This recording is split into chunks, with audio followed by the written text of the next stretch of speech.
Hi there, I'm Groundhog83 and I wanted to put some videos up here on Civilization 3 mod creation and Civilization 3 scenario creation.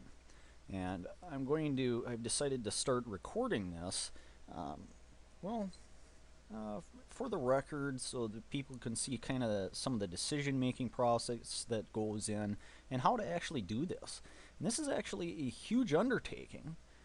So another reason I'm doing this is basically to provide me with the motivation and the dedication to continue with it and see through the project. Because this is going to take a long, long time. And I can demonstrate how long this is going to take because I'm going to show you I've already started doing this project. I'm gonna show you what I started with and where I'm at now, and you'll see that I went backwards in certain instances. And basically, what I've decided to do is a mod or a scenario based on Europe in 1936. All right, so this is basically the World War II era, and everybody wants to play a game about World War II, and you'll notice that they all start in 1939. And that makes sense because that's when the war started. But I wanted to basically do something a little bit different that involved Europe before that. And that means that I have to start in 1936. All right. And here's what I started with. And this is a massive, massive map. All right. It is, if we put on the grid coordinates here in the editor, you'll notice that it has about 300 squares by 240. This thing is huge, and it's so huge that I eventually went back to the drawing board. Alright, it's just absolutely massive. Alright, and this is how far I got with Civ placement and city placement when I moved forward through doing the project. And I basically got to start with the border of Soviet Russia. And there's so many cities that I believed that it would make the game massively slow. Also, it's a lot of work to figure out where to place these cities, and it was taking too long. So even though I went through a lot of this and started doing it, and I'm actually probably at least a third of the way done, because you'll notice that the other third would be the rest of Soviet Russia and the Middle East, a little bit of Africa, and the next third would probably be the United States. So I probably got a third of the way done, but it was just too much stuff to do. And there's a lot of cities already placed on this, and I felt that I'd probably go over about 512. And if I remember correctly, 512 is the optimal city placement on any type of map. Alright, and that's basically too big, too massive, and so it affects playability, and I felt it would take too much time to load. Basically, there's too much detail, and there is such a thing as too much detail and too much stuff, because it does affect playability. So I felt that I needed to go back to the drawing board.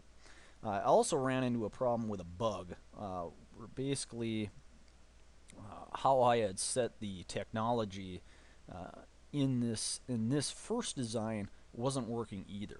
So I decided I wanted to go back to the drawing board and pick up a smaller map. And this is the map I chose. Alright, why this map? Alright, well, first of all, why this one, and then why this one? Alright, this one had the detail I wanted. Alright, basically, we got all of Europe, we have North Africa, the Middle East, the eastern seaboard of the United States, and eastern Canada. Alright, this basically would reflect the European theater during World War II, and it also has the United States, who did become a major player in the European theater. So it wasn't just a European war. If this were basically things in Europe that happened before World War I, if it wasn't, I think you could axe the United States. Like a Napoleonic scenario, you wouldn't want this. World War I, I think you'd still want the United States. This is a World War II, I think you need the United States. So it's not just going to be Europe, it's got to be Europe and the United States. So we included the United States to simulate any invasion effort that the Americans would have. Granted, if it's played by the AI, it'll probably suck, but it should be included. All right. We also want the African theater. The action in Europe and North Africa was very important. All right. We got eventually the Allies came up through Tunis here, and then up into Sicily, and then up the Italian boot, represented here. And probably zoom out a little bit. Where is that zoom button? I know it's in here. Zoom. So we'll zoom out.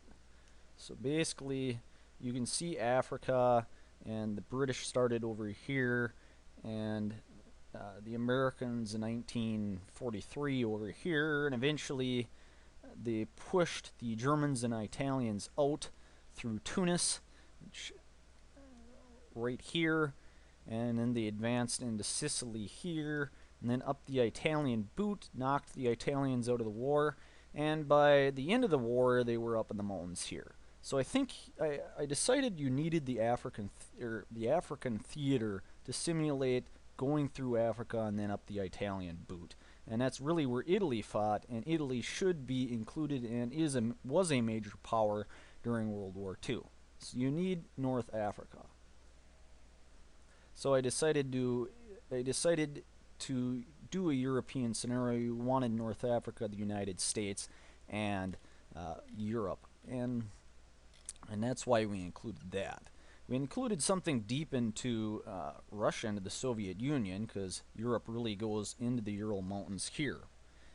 And we'll continue here with the next recording.